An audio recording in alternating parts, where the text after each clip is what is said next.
उच्चारण करते हैं तब तक सब ज्वाइन कर लेंगे, ठीक है? है ना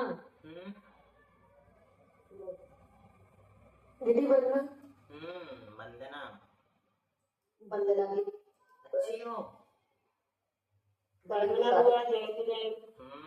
अच्छी हो। नीतू से पूछ रहे ठीक हो कि नहीं। नमो अरिहंताणम थोड़ी ठीक हो जाए। खुश रहो, आशीर्वाद सबको। नमो अरिहंताणम, नमो सिद्धाणम, नमो आयरियाणम, नमो उवच्छायाणम, नमो लोहे सव्यसाहूनम। मंगलम भगवान वीरो, मंगलम गौतमो गणी, मंगलम कुंद कुंदात्यो, जैन धर्मोस्तु मंगलम। सर्वमंगल मांगल्यम सर्वकल्याणकारकम, प्रधानम सर्वधर्माणां, जैनं जयतु शासनम्। मोक्षमार्गस्य नेतारं, वेत्तारं कर्मभूभृतां, यातारं विश्वतत्त्वानां, वन्दे तद्गुणलब्धये। आचार्य पूज्यपाद स्वामी जी महाराज की जय। कहाँ से आवाज आ रही?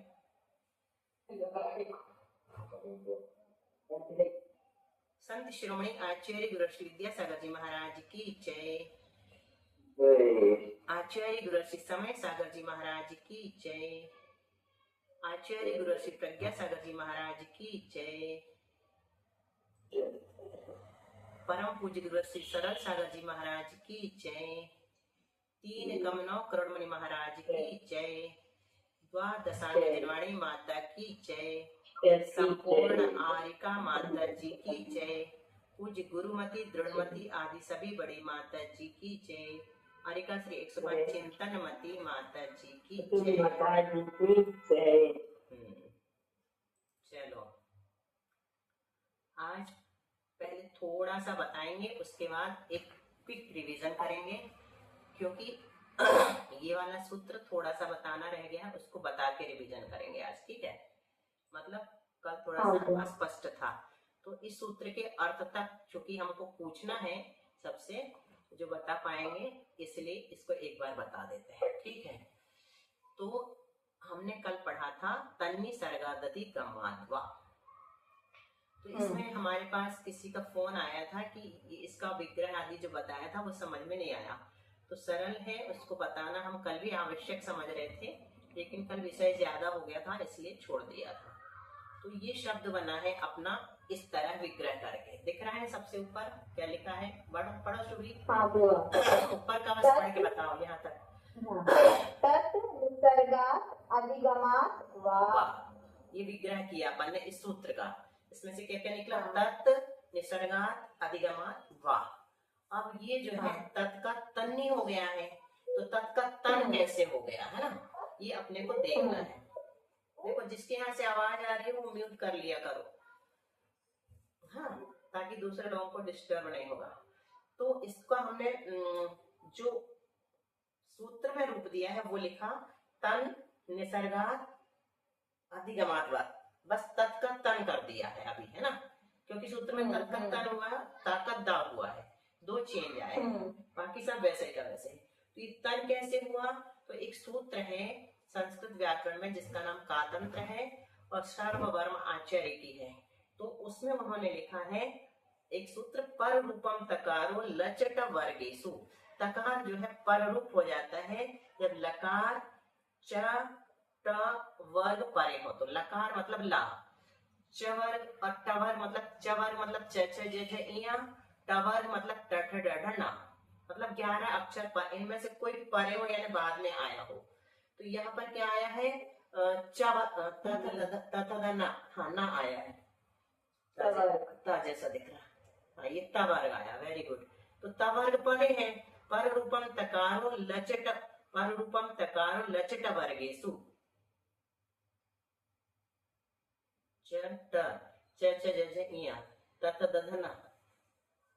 पर रूप हो गया है। लचता होगा वो शायद, लचता नहीं ता नहीं है ना, लचट वर्गेशु, देख रहे हैं कि ये पर रूप दूसरे सूत्र से हुआ है, जो हम बोल रहे हैं उससे नहीं हुआ, पर रूप हो जाता है, तत् जो है वो पर रूप हो जाता है। ठीक है, निसर्गात, तन्निसर्गात, ठीक है, निसर्गात, पर रूपम तकारो लचक, पंचमे पंचमान नित्यम से भी एक सूत्र आता है, पंचम परे हो तब भी हो जाता है, दो सूत्र हैं। तो अभी जो हमने पहले बोला वो सूत्र नहीं लग रहा है ना, पंचम परे होने से लग रहा होगा, बाद में देख के बता देंगे। अभी सिर्फ इतना समझो कि तका जो है पर रूप हो गया, तो पर रूप होने से ना रूप हो गया, तो हमने इसको यहाँ ना कर दिया। सूत्र कल देख के बता देंगे कौन से सूत्र से किया है इसको, है ना। पर रूपम तकारो लचटा वर्ग इसमें एक सूत्र है, लेकिन वो नहीं लग रहा है यहाँ। दूसरा सूत्र लग रहा है, कौन सा लग रहा है कल बताएंगे। अभी इतना है, सूत्र जो है पर रूप हो जाता है, तो पर रूप को हमने क्या किया, ना था ना रूप कर दिया, किसको, ता को। इतना समझ में आया, ता पर रूप हो गया, तो ता जो है ना रूप हो गया, ना रूप हो गया मतलब ना हो गया। एक संस्कृत के सूत्र से आज इतना समझेंगे, संस्कृत व्याकरण के एक सूत्र के अनुसार त जो है पर रूप हो जाता है। ठीक है, तो पर रूप कर दिया हमने, तन्नी बन गया, ना आधा है तो इसलिए तन्नी ऐसा लिख दिया, तन्नी दो ना, जब आधा रहता तो ऐसे लिखते हैं ना अपन, मात्रा इसके पीछे आ जाती है, तन्नी हो गया। तो यहाँ तक की ये सिद्धि होगी तन्नी। और सर्गा ज्यों का त्यों रहेगा, सर्गा एक सूत्र है, वर्ग प्रथमा पदांता स्वर कोश वत्सु तृतीया, वर्ग का जो प्रथम अक्षर है, ये वर्ग का प्रथम अक्षर है तवर्ग का, उस स्वर अथवा कोश परे हो तो तृतीय हो जाता है। जैसे तत् अत्र है, इसका तदत्र बन जाएगा। तत् जो है वर्ग का प्रथम अक्षर, तदधना, और स्वर परे है, अस्वर है, परे होने से इसका दा हो गया। जैसे यहाँ दा हो गया, ऐसे यहाँ पर ता का दा हो गया। इस ता का भी दा क्यों हो गया, स्वर परे है अधिगम का, और इस ता का भी निसर्गात वाले ता का भी दा हो गया, क्योंकि यहाँ पर भी अधिगम का स्वर परे है ना। ये तो ये दा, तो अधिगमात के बाद तो वाह है, वो उसका, उसमें कोई संधि नहीं, उससे अभी बता रहे उसमें कौन सा। ये ता का पहले पहले दा कर दिया, दोनों ता का दा हो गया। ठीक है, अभी ये हलंत होता है, जब भी होता है हलंत मतलब इसमें स्वर नहीं मिला होता है इसमें, तो ये अधिगम का स्वर में इसमें मिलाना है ना। तो इसमें मिलाएंगे, तो कौन से सूत्र से मिलाएंगे, व्यंजन मस्वरम परवर्णम नये, ये ता था अपने पास हलंत, तो स्वर रहित व्यंजन जो है वो पर वर्ण को अपने में मिला लेता है। ये स्वर रहित व्यंजन है, इसमें स्वर नहीं है, पर वर्ण क्या आ था, उसको अपने में मिला लिया तो अपन ने हलंत मिटा दिया। इसी प्रकार ये भी स्वर रहित व्यंजन था है, ये पर वर्ण अधिगम को अपने में मिला लेगा, तो आ इसमें मिल गया तो दा पूरा हो गया। तो तन्नी सर्गा दधि गमात, ये इसका भी तृतीय हो गया, घोष परे होने से दा हो गया है ना, गमात क्या परे होने से घोष, घोष स्वर और घोष, वो वाला सूत्र भी हम बोल रहे थे ना, जो उसमें स्वर अथवा घोष परे हो तो ये घोष कहलाते हैं। वो बहुत लंबा हो जाएगा विषय व्याकरण का, सिर्फ इतना ही है कि वह परे होने से इसका भी तृतीय हो गया, स्वर अथवा घोष। तो घोष कौन से हैं वो भी सब धीरे धीरे सिखा देंगे, है ना। तो इसका भी तृतीय हो गया, तो दा बन गया ये भी, और दा में अपन ने वा को जोड़ दिया, पूरा का पूरा जोड़ दिया, तो उसको ऐसा लिख दिया। स्वर होता तो दूसरे ढंग से जुड़ता, और ये आधा ही है दा, ये पूरा नहीं हुआ, इसमें वा जुड़ गया है। या तो अपन इसको ऐसे लिख सकते हैं, ऐसा हलंत लगा के, तो भी सही है, मतलब ये जोड़ इसके अंदर नहीं घुसा है, जैसे ये घुस गया, है ना, ये अलग ही है। इसको इस रूप में भी लिखते हैं, और जैसे पुस्तक में लिखा इस रूप भी लिख देते हैं, वाह। ठीक है, अभी थोड़ा थोड़ा समझ में आया है, ज्यादा नहीं समझना है, शुभी को तो पूरा आगे होगा, तो इतना ही समझना है कि ये संधि विग्रह कैसे करते हैं। अभी अपन को ज्यादा नहीं करना है, जो जो पढ़ेंगे ना तो अपने आप सहज में खूब अच्छे से आने लगेंगे। तो अब इसको बिना देखे शुभी जरा तुम इसको तोड़ के पढ़ के बता दो। हाँ, तत् निसर्गात अधिगमात वा। अब तत् का जो है, आवाज आ रही है ना? हाँ, आ रही है, बाकी मत बताओ तो भी चले, विग्रह बस पढ़ना है। अब और कोई रिपीट कर पाएगा शुभी का? वासु कर देगा, वासु करो विग्रह बस। तत् निसर्गा अधिगमात् वा। हाँ, निसर्गा के बाद त लेना, निसर्गात, तत् निसर्गात अधिगमात् वा, बिल्कुल, वाह अकेला लेना लास्ट में, अधिगमात हलंत हो गया, वाह अकेला। और कोई बोलना चाहेगा? पारुल बोलोगी? ये हमारी क्लास की विदुषी बहन है, ये जल्दी समझती है, थोड़ा थोड़ा इसको भी सुन लिया करो कभी कभी। बोलो पारुल। निसर्गात अधिगमात द्वा। वाह वाह, अधिगमात में ता अनंत ही रहने दो, उसमें कुछ नहीं करना है, वाह को अलग से ले लो। नीतू बोलना चाहोगी? तत् निसर्गात अधिगमात द्वा। बस बस इतना ही समझना है अभी अपने को। हाँ जी। बाकी जो इतना सारा बताया ना वो अभी सिर्फ सुनने का था, समझने का अभी नहीं है ना। बाद में धीरे धीरे उसको समझाएंगे। पहले 5 वर्ग बताएंगे। कवर्ग बोलो, कवर्ग के 5 अक्षर बोलो, कोई बोलेगा?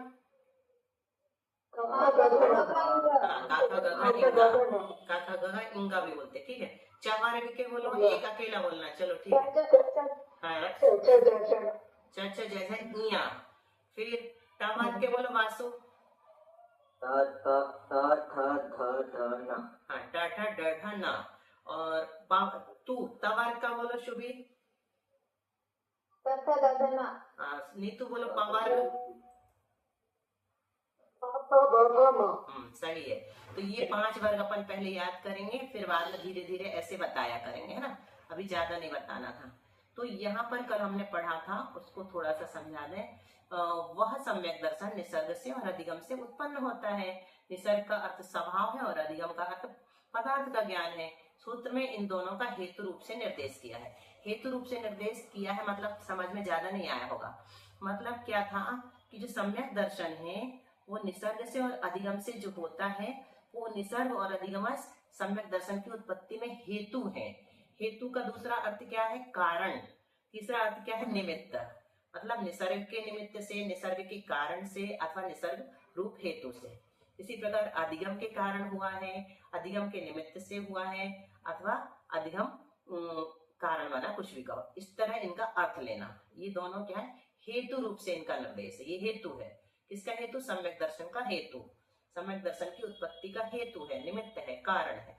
अधिगम भी, परोपदेश भी सम्यक दर्शन की उत्पत्ति का निमित्त है, हेतु है अथवा कारण है। तो ये हो गया अपना हेतु रूप से निर्देश, है ना। फिर पूछा था दोनों का किसके हेतु रूप से निर्देश किया है? यहाँ तो कुछ दिखा ही नहीं रहा है सम्यक दर्शन शब्द के सिवाय। तो उन्होंने कहा क्रिया का हेतु है वो। क्रिया मतलब उत्पत्ति, है ना, उत्पन्न होना। तो इनके निमित्त से उत्पन्न हुआ, निसर्ग से उत्पन्न हुआ है, अधिगम से उत्पन्न हुआ है, इसका कारण बना है वो, है ना। तो पूछा उन्होंने बाद में कौन सी क्रिया है, तो कह दिया उत्पन्न होता है, यह क्रिया है। फिर उन्होंने बताया था कि यद्यपि इस क्रिया का उल्लेख सूत्र में नहीं आया है ना, तन्निसर्गात् अधिगमात् वा, यहाँ रुक गए। क्रिया तो आपने बोली नहीं, उत्पद्यते, सूत्र में नहीं बोला। तो आचार्य कहते हैं नहीं उल्लेख है तो भी उसका अध्याहार कर लेना चाहिए। अध्याहार मतलब ऊपर से ग्रहण कर लेना चाहिए। जैसे अपन बोलते हैं कितनी सारी कविताएं पूजा पाठ आदि में, हरता अग अंधियार के, तो आप आगे यानी पाप, अंधियार यानी अंधकार, पाप रूपी अंधकार के हरता, बस इतना ही। हो तो लिखा ही नहीं, हो क्रिया है ना। तो भी अपन ऊपर से अध्याहार कर लेते कि आप पाप रूपी अंधकार के हरता हो। कर्ता धर्म प्रकाश, इसका अर्थ क्या निकलना? धर्म रूपी प्रकाश करता हो, करता बस क्या करता, ऊपर से अध्याहार कर लिया कि आप करता हैं, अस्तित्व, अस्थि रूप क्रिया लगा दिया, है ना। तो इसी प्रकार यहाँ पर भी उत्पद्यते क्रिया लगा लेना, उत्पन्न होता है लगा लेना। क्यों? एक कारण बताया क्यों लगाना भैया, क्योंकि जितने भी सूत्र होते हैं, कल एक बात बताई थी कि सूत्रों में अगर आचार्य एक अक्षर भी बचा लेते हैं तो वो मानते हैं कि हमने बहुत बड़ा काम किया, और इतने खुश होते हैं जैसे उनके यहाँ पुत्र का जन्म हुआ हो। तो इस कारण से वो क्रिया वगैरह नहीं लिखते कि पढ़ने वाले स्वयं समझ जाएंगे। इतनी सी बात क्या बताना सूत्र बड़ा बड़ा के। हमारे जैसे मंदबुद्धि लोग कैसे समझेंगे? अभी वो बताएंगे ना किसके लिए लिख रहे हैं, ये सब अभी बताएंगे। ये विस्तार रुचि वालों के लिए है। संक्षेप रुचि वाले, मध्यम रुचि वाले और विस्तार रुचि वाले, 3 प्रकार के श्रोता होते हैं। तो ये सर्वार्थ सिद्धि जैसे ग्रंथ विस्तार रुचि वालों के लिए, बट एक एक शब्द का अर्थ, एक एक शब्द का अर्थ इतना बताने की क्या जरूरत थी। तो भैया कुछ लोग विस्तार रुचि वाले भी होते हैं, इस कारण से हम उनके लिए सब कुछ लिख रहे हैं, ठीक है। तो कहते हैं अध्याहार कर लेना चाहिए। इसका कारण क्या बताया? क्योंकि का मतलब ये होता है कि अब वो कुछ कारण बताने वाले हैं, लॉजिक देने वाले हैं। क्योंकि सूत्र उपस्कार सहित होते हैं। उपस्कार सहित मतलब पूरक होते हैं। पूरक मतलब रिक्त स्थान की पूर्ति खुद करो। उपस्कार का मतलब क्या होता है? पूरक। तो सूत्र जो होते हैं पूरक होते हैं, उनको हमको पूरा करना पड़ता है। जो रिक्त रह गया है स्थान उसकी पूर्ति कर लो। तो अब अर्थ मुख्य रूप से ये निकला। क्या निकला वासु? तीसरे सूत्र का अर्थ कि यह सम्यक दर्शन सम्यक दर्शन निसर्ग से और अधिगम से उत्पन्न होता है। यह इस सूत्र का तात्पर्य है। चलो थोड़ा सा और आगे बढ़े थे, जिसमें शंका बहुत अच्छी लगी थी शुभी की, लेकिन उसमें समाधान में थोड़ी सी कसर रह गई थी, है ना। तो निसर्ग सम्यक दर्शन में पदार्थों का ज्ञान होता है या नहीं, ये पूछ रहा है शंकाकार। फिर खुद ही कहता है कि अगर आप ये कहो कि होता है तो वो तो अधिगमच ही हो गया। पदार्थों का ज्ञान हुआ उसे किसी न किसी से, उससे भिन्न तो कहलाया नहीं। और अगर ये कहो कि नहीं होता है, जिसने पदार्थों को जाने नहीं है उसको श्रद्धान कैसे हो सकता है। शंका तुम लोगों को समझ में आ गई थी। लेकिन समाधान में जो आचार्य कहते हैं कि ये कोई दोष नहीं है। क्यों? क्योंकि दोनों सम्यक दर्शनों में, मतलब निसर्गज में भी और अधिगमज में भी, दर्शन मोहिनी का उपशम क्षय या क्षय उपशम रूप अंतरंग कारण समान है। तो यहाँ पर सम्यक दर्शन हो गया है, इसका अर्थ बताया ना। यह सम्यक दर्शन निसर्ग से और अधिगम से उत्पन्न हुआ है। तो ये जो उत्पन्न हुआ है उसकी बात कर रहे हैं कि वो कैसे उत्पन्न हुआ है। इसमें दर्शन मोहिनी का उपशम हुआ है। अभी उपशम इसको कल जैसे पकड़ेंगे हैं। तो उपशम कारण बना है मुख्य रूप से। तो भैया हमने पूछा कोई औपसमिक सम्यक दृष्टि है तो इसको निसर्गज हुआ है कि अधिगमज। तो अगर उसने किसी का उपदेश नहीं सुना तो हम कहेंगे कि उसको निसर्गज सम्यक दर्शन हुआ है। और अगर किसी का उपदेश सुन करके हुआ है तो हम कहेंगे उसको अधिगमज हुआ है। बस ऐसे ही लगाना है अपने को, नहीं हुआ है ऐसा नहीं लगाना है ना। क्योंकि उत्पन्न होता है बता दिया। अब ये कह रहे हैं तो कि हुआ इसका उत्तर ऐसा हुआ क्या कि ये जो शंका थी, ठीक है आपने शंका कर ली, मतलब मैं उत्तर समझने की कोशिश कर रही हूँ। ठीक है, ये शंका अपनी जगह पर सही है, लेकिन हमें इतना बस समझना है कि दोनों ही रूप से सम्यक दर्शन की उत्पत्ति हो सकती है। तो ये मानना कि एक में पदार्थ का ज्ञान हो गया तो वो अधिगमज हो गया, ऐसे सब दोष में नहीं जाना है।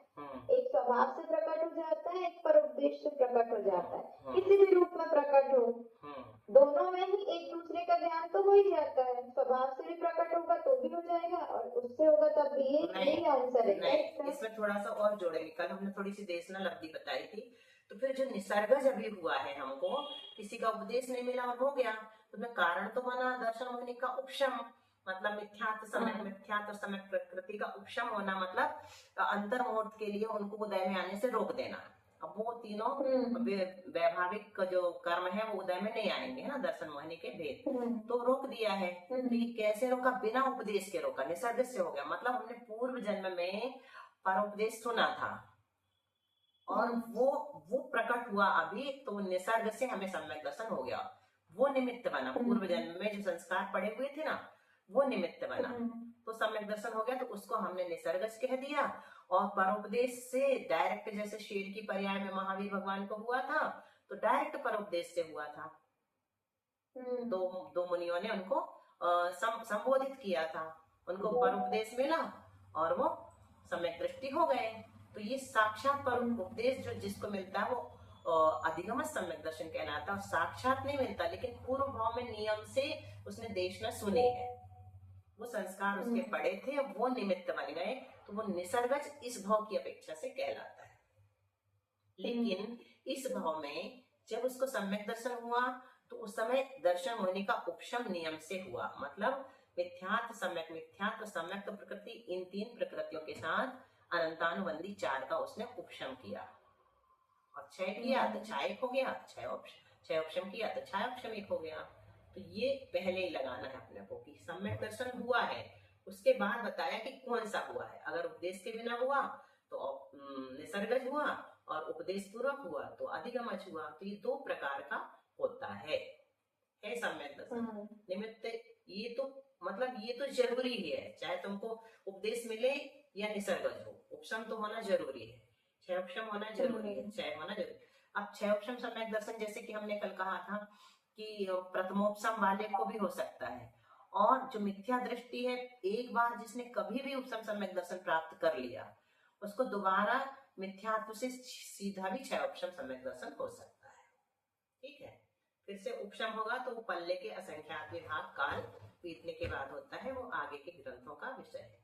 चलो इतना क्लियर हो गया सभी अच्छे से कि सम्यक दर्शन में पहला मुख्य कारण क्या है, दर्शन मोहिनी का उपशम, और बहिरंग कारण जो है, सहकारी कारण जो है वो या तो निसर्गज है या अधिगमज है। बिना उपदेश सुने भी पूर्व जन्म के संस्कारों से हो सकता है, कभी ना कभी नियम से सुना होना चाहिए, और नहीं तो डायरेक्ट सुनो तब उसको सम्यक दर्शन होता है। इसके रहते हुए प्रथम कारण योग्यता है, दूसरा कारण ये दोनों है, दोनों में से कोई भी। हाँ, मतलब ये तो हो ही गया, योग्यता से उपशम हो गया, तो निसर्ग से हुआ तो अपन उसको निसर्गज कह देंगे, और परोपदेश से हुआ तो उसको अधिगमज कह देंगे। इस कारण से तो हो ही गया। इसके रहते हुए जो बाह्य उपदेश के बिना होता है, इसके रहते हुए मतलब ये तो हो गया, ये जरूरी है उपशम। इसके रहते हुए मतलब दर्शन मोहिनी के उपशम के रहते हुए जो बाह्य उपदेश के बिना हुआ वो तो नैसर्गिक है, और जो बाह्य उपदेश पूर्वक जीवादि पदार्थों के ज्ञान के निमित्त से होता है वह अधिगमज सम्यक दर्शन है। यही इन दोनों में भेद है। शालू बहुत सारे मैसेज कर रही है, उसका ज्वाइन नहीं हुआ शायद। चलो अब बताओ, अब शुरू से चलते फिर, है ना, हम लोग की बारी है। मैं फिर से खोल देती हूँ।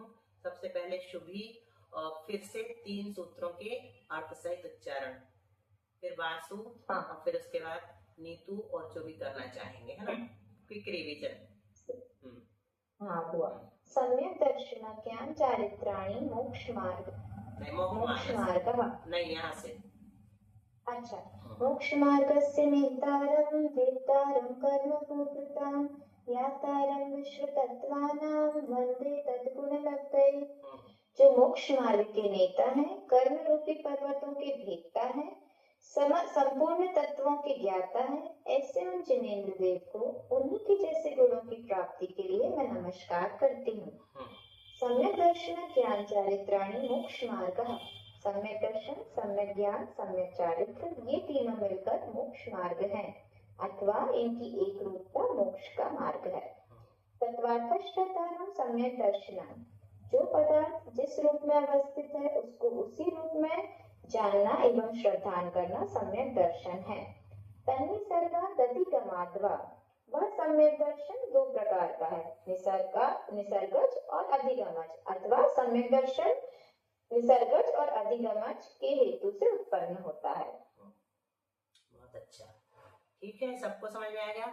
वासु 2 तत्वार्थ श्रद्धानम में ध्यान रखना, कल तुम्हारा थोड़ा मिस हो रहा था कि जो पदार्थ जिस रूप से अवस्थित है उसको उसी रूप से जानकर उसका श्रद्धान करना, ठीक है, ये बोलना है जी। चलो। मोक्ष मार्गस्य नेतारं वेत्तारं कर्म भोक्तां यातारं विश्वतत्त्वानां वन्दे तद्गुणलब्धये। जो मोक्ष मार्ग के नेता है, कर्म रूपी पर्वतों के भेदने वाले हैं, संपूर्ण तत्वों को जानने वाले हैं, उन जिनेंद्र भगवान को मैं उन जैसे गुणों की प्राप्ति के लिए नमस्कार करता हूँ। सम्यक दर्शन ज्ञान चारित्राणि मोक्ष मार्ग, सम्यक दर्शन, सम्यक ज्ञान, सम्यक चारित्र, ये तीनों मिलकर मोक्ष मार्ग हैं, अर्थात इनकी एकता मोक्ष का मार्ग है। तत्वार्थ श्रद्धानां सम्यक दर्शनम, जो पदार्थ जिस रूप अवस्थित है उसका वैसा श्रद्धान करना, वैसा जानना, ये सम्यक दर्शन कहलाता है। तन्निसर्गात् अधिगमाद्वा, वह सम्यक दर्शन निसर्गज और अधिगमज के द्वारा 2 प्रकार से होता है। ठीक है, और जो पदार्थ जिस रूप से अवस्थित है उनको उस रूप से जानकर उनका श्रद्धान करना, ये जरूर बोलना है। चलो, या फिर जो पदार्थ जिस रूप से अवस्थित है उनका उस रूप में श्रद्धान करना, ऐसा भी चल जाएगा, क्योंकि हमने अवस्थित उस रूप बोल दिया, मतलब जाना तो हो गई। चलो श्रेयस आ गए हो, तुम भी बोलोगे? नीतू बोलो तब तक श्रेयस प्रकट होगा। अच्छा नहीं हो, हाँ ठीक है, तो सुनो। मोक्ष मार्गस्य नेतारं वेत्तारं कर्म भोक्तां ज्ञातारं विश्वतत्त्वानां वन्दे तद्गुणलब्धये। जो मोक्ष मार्ग के नेता है, कर्म रूपी पर्वतों के देवता है, और संपूर्ण तत्व के जो ज्ञाता है, ऐसे जिनेंद्र देव को मैं उनके जैसे गुणों की प्राप्ति के लिए नमस्कार करती हूँ। सम्यक दर्शन ज्ञान चारित्राणि मोक्ष मार्ग। सम्यक दर्शन, सम्यक ज्ञान, सम्यक चरित्र, ये तीनों मिलकर मोक्ष मार्ग है, अथवा इन तीनों की एकता ही मोक्ष का मार्ग है। तत्वार्थ श्रद्धानम सम्यक दर्शन, जो पदार्थ जिस रूप में अधिष्ठित है, उसको उसी रूप से जानना और श्रद्धा करना सम्यक दर्शन है। तन्निसर्गाधिगमात्वा, वह सम्यक दर्शन दो प्रकार का है, निसर्गज और अधिगमज। बहुत अच्छा, ठीक है। अब उसकी टीका तो समझ में आएगी, तत्वार्थ श्रद्धानम हो गया। अब एक पैरा पढ़ के फिर हम 14 गुण स्थानों में से जितने गुण स्थानों के नाम याद, मिनी नहीं है क्या आज? क्यों मिनी? दिव्या दिख नहीं रही है। चलो, तन्निसर्गाधिगमात्वा हो गया अपना। अब शंका, फिर से शंका। सूत्र में तत्पद का ग्रहण किस लिए किया है? तन्निसर्गाधिगमात्वा है ना, तो तत् शब्द से शुरू में आया है। ये बहुत अच्छी शंका समाधान है, इसको भी ध्यान से सुनो थोड़ा। सूत्र में तत् शब्द रखने की क्या जरूरत थी? शंकाकार ने पूछा। आचार्य कहते हैं इस सूत्र से पूर्व के सूत्र में सम्यक दर्शन का ग्रहण किया है। इससे पहले का सूत्र कौन सा है? तत्वार्थ श्रद्धानम सम्यक दर्शनम, तो सम्यक दर्शन शब्द तत् से आ रहा है। तो सम्यक दर्शन का ग्रहण किया, उसी का निर्देश करने के लिए यहाँ तत्पद का ग्रहण किया है। अनंतरवर्ती सूत्र में सम्यक दर्शन का ही उल्लेख किया है। ये शंकाकार अनंतरवर्ती सूत्र में, अनंतरवर्ती मतलब पूर्व का भी अनंतरवर्ती होता है और बाद का भी होता है। तो यह अनंतरवर्ती तत्वार्थ श्रद्धानम सम्यक दर्शनम तन्निसर्गाधिगमात्वा, अनंतरवर्ती पूर्व का ही ले रहे हैं। तो अनंतरवर्ती सूत्र में सम्यक दर्शन का ही उल्लेख किया है, उसे ही यहाँ तत्पद द्वारा निर्दिष्ट किया गया है। यदि तत्पद ना देते तो मोक्ष मार्ग का प्रकरण चल रहा है, अपन कब से कह रहे हैं ना, प्रकृत में मोक्ष मार्ग, प्रकृत में मोक्ष मार्ग। तो मोक्ष मार्ग का प्रकरण होने से उसका यहाँ ग्रहण हो जाता, ऐसा आचार्य श्री ने जवाब दिया। तो शंकाकार फिर शंका करता है कि अगले सूत्र में मतलब तन्निसर्गादि में जो विधि निषेध किया जाता है वह अव्यवहित पूर्व का ही समझते हम लोग। आपको कहने की क्या जरूरत थी? इस नियम के अनुसार हम सम्यक दर्शन को स्वयं ग्रहण कर लेते। तो आचार्य कहते नहीं, सूत्र में हमने इसलिए दिया क्योंकि एक और सूत्र में नियम है। ये हमने पूरा शंका नहीं पढ़ी, बता दी, समझ में आ गई ना। शंकाकार ये कहना चाह रहा है कि बाद वाले सूत्र में जैसे तत्वार्थ श्रद्धानम सम्यक दर्शनम, इसके बाद वाला सूत्र क्या है? तन्निसर्गाधिगमात्वा। तो उस सूत्र में नियम से लिखने वाला जो है या तो उसकी विधि बताएगा या निषेध बताएगा। तो विधि बताएगा तो भी हम पहले वाले का ग्रहण करेंगे, निषेध बताएगा तो भी उससे पहले ही वाले का ग्रहण करेंगे। आपको तत्शब्द की देने की जरूरत नहीं थी। इस नियम के अनुसार सूत्र में कहे गए सम्यक दर्शन का ग्रहण स्वतः सिद्ध है, ग्रहण हो जाता है। इसलिए फिर से मतलब वो इतनी तरह से तर्क वितर्क करके मनवाना चाहता है अपनी बात, लेकिन आचार्य समाधान करके कहते नहीं, ऐसा भी नहीं है, उसका ग्रहण आप लोग नहीं करते। क्यों? क्योंकि एक और भी नियम है व्याकरण आदि ग्रंथों का कि समीपवर्ती से प्रधान बलवान होता है। समीपवर्ती भले ही सम्यक दर्शन है लेकिन मोक्ष मार्ग यहाँ प्रधान है। तो ऐसा भी हो सकता था कि आप लोग समीपवर्ती को छोड़कर मोक्ष मार्ग को ग्रहण कर लेते। इस नियम के अनुसार यहाँ मोक्ष मार्ग का ही ग्रहण होता, किंतु यह बात हमें इष्ट नहीं थी, इसलिए हमने भैया अलग से बता दिया कि तत् यानी वह सम्यक दर्शन ही निसर्गज और अधिगमज के भेद से दो प्रकार का होता है। आगे ना समझ में शंका समाधान? चलो अब विशेषार्थ पढ़ लो, तत् शब्द की बात छोड़ दो। आधा शुभी पढ़ लेगी, आधा वासु पढ़ लेगा। चलो और कोई पढ़ना चाहेगा तो देखेंगे। रानू आ रहा है समझ में थोड़ा थोड़ा? बाद में पूरा आ जाएगा। हाँ, बाद में पूरा आएगा, चिंता मत करना। चलो शुभ विशेषार्थ पढ़ लो, बिल्कुल सरल है। इस सूत्र में सम्यक दर्शन की उत्पत्ति के निमित्तों पर विचार किया गया है। आगम में 5 लब्धियों में एक तृष्णा लब्धि बतलाई है। जिस जीव ने वर्तमान पर्याय में या पूर्व पर्याय में कभी भी जीवादि पदार्थ विषय उपदेश बुद्धि पूर्वक नहीं स्वीकार किया है, उसे सम्यक दर्शन की प्राप्ति नहीं हो सकती। अच्छे से समझ में आ गया? बता दो जरा इनको, बता दो जरा सबको थोड़ा सा क्या कहा यहाँ पे। ये कहना चाहा कि जिस भी जीव ने भविष्य भूतकाल में मतलब अपनी पहले जन्म की पर्याय में या इसी पर्याय आज में की पहले। वर्तमान की पर्याय में कभी भी जीव अजीव आदि जो पदार्थ हैं, जीव अजीवाश्र बंध संवर मोक्ष पुण्य पाप, इन सबों पर कभी भी ध्यान पूर्वक उनको स्वीकार नहीं किया है उपदेश को, उससे कभी सम्यक दर्शन की प्राप्ति नहीं हो सकती। जैसे कि आप पढ़ा रही हो, कोई बोल दे फालतू की बातें, टाइम क्यों वेस्ट कर रहे हो, तो उसको नहीं हो सकती। आपको इसको बुद्धि पूर्वक ग्रहण करना बहुत है, अच्छा। समझना है, विश्वास रखना है, तभी होगा। बहुत अच्छा। हम्म। और एक चीज इसी ठीक पॉइंट पे तो- बता देते हैं कि जैसे सुबह ने ही शायद कहा था कि जो चीज समझ में भी नहीं आएगी हम उसको सुन तो सकते हैं, और हम उससे भी आगे की बात बता रहे हैं कि सुनने से भी पुण्यबंध होता है। उसको ना सुनेंगे तो हम कुछ और करेंगे, उससे पुण्यबंध तो हो गई नहीं। या सोएंगे या गप्पे करेंगे या टीवी देखेंगे या मोबाइल देखेंगे, तो उससे पुण्यबंध तो हो गई नहीं। इसलिए सुन लो तो कर्म तो कटेंगे, है ना। ठीक है, चलो किंतु से पढ़ो। किंतु जिस जीव को इस प्रकार के उपदेश का योग बन गया है, उसे तत्काल या कालांतर में सम्यक दर्शन प्राप्त हो सकता है। यहाँ इसी अपेक्षा से सम्यक दर्शन के दो भेद किए गए हैं। जो सम्यक दर्शन वर्तमान में उपदेश के निमित्त से होता है वह अधिगमक सम्यक दर्शन है, और जो वर्तमान में बिना उपदेश के होता है वह निसर्गत सम्यक दर्शन है। यह इस सूत्र का भाव है। यद्यपि अधिगम शब्द का अर्थ ज्ञान है, तथापि प्रकृत में इसका अर्थ परोपदेश पूर्वक होने वाला ज्ञान लेना चाहिए। इसी से निसर्ग शब्द का अर्थ परोपदेश के बिना प्लित हो जाता है। यद्यपि इन दोनों सम्यक दर्शनों में दर्शन मोहिनी का उपशम क्षय क्षयोक्षम अंतरंग कारण समान है, तथापि बाह्य उपदेश और अनुपदेश की अपेक्षा इन दोनों में भेद है। यहाँ यह शंका उत्पन्न होती है कि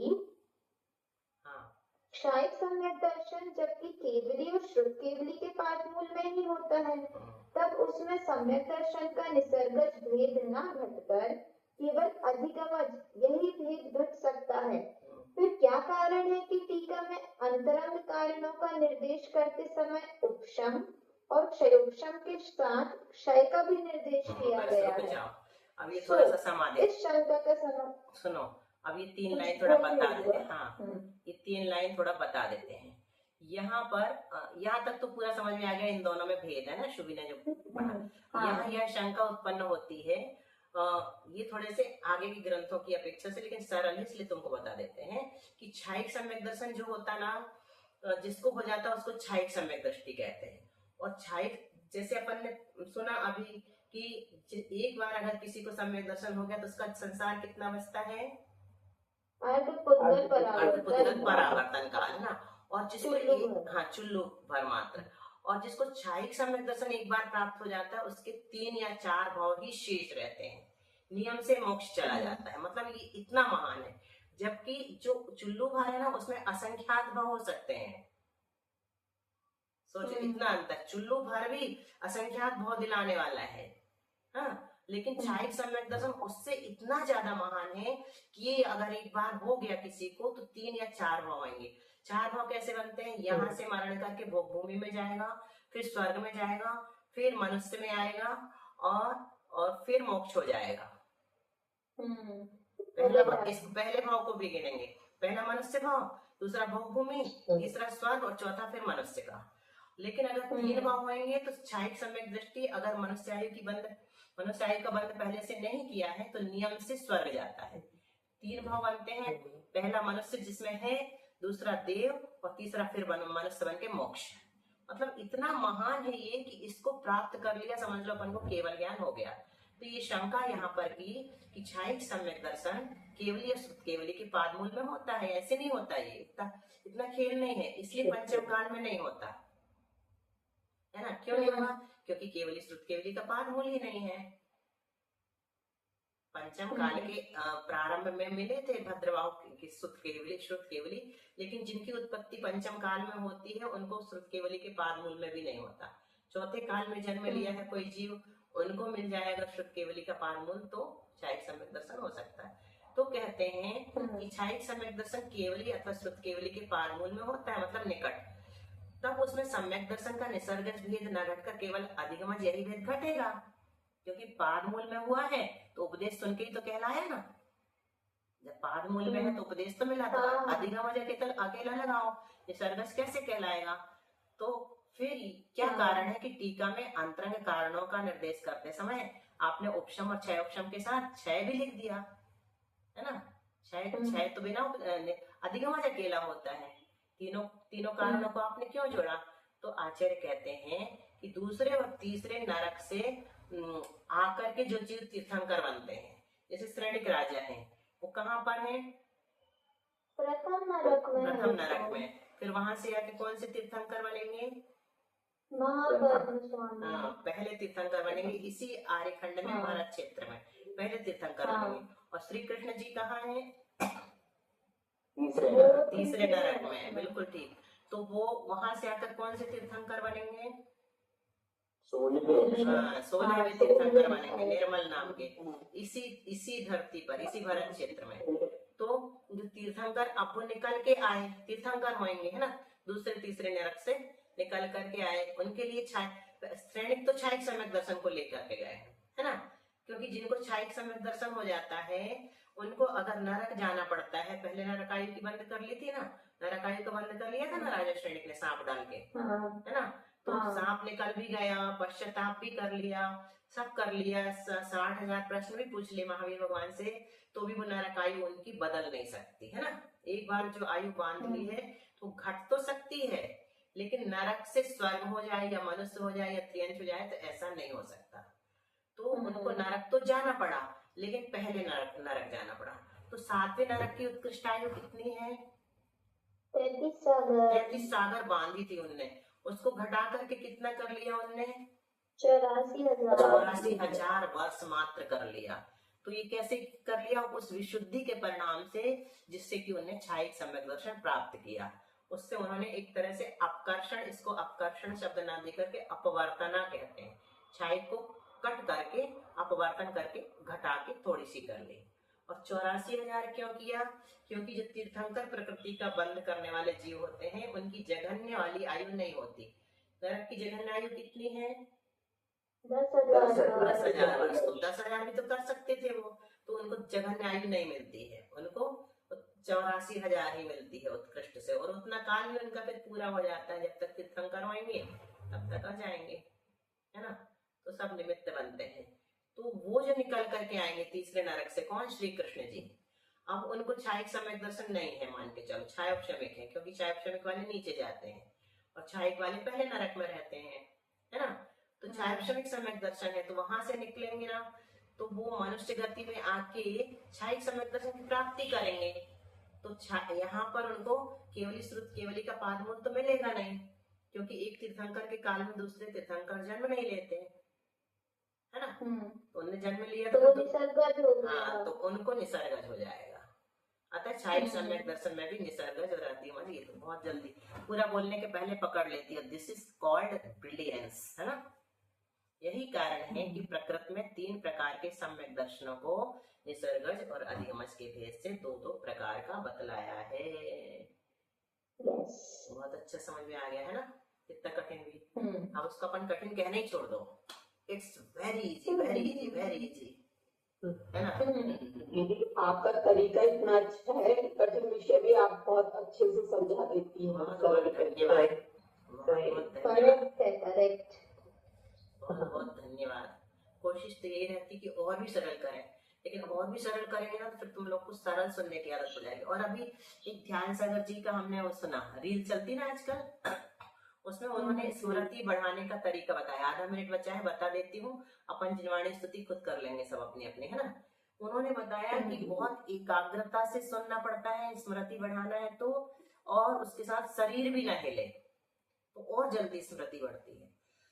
मतलब हम भी कितना हिलते समझाते समय, लेकिन शरीर भी अगर न हिले, बिल्कुल ऐसे उपलवत हो जाओ तो स्मृति बहुत तेजी से बढ़ती है।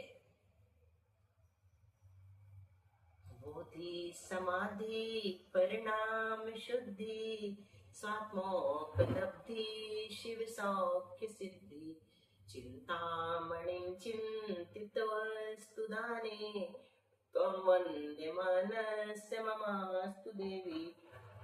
गौर संग जिनवाणी माता की जय।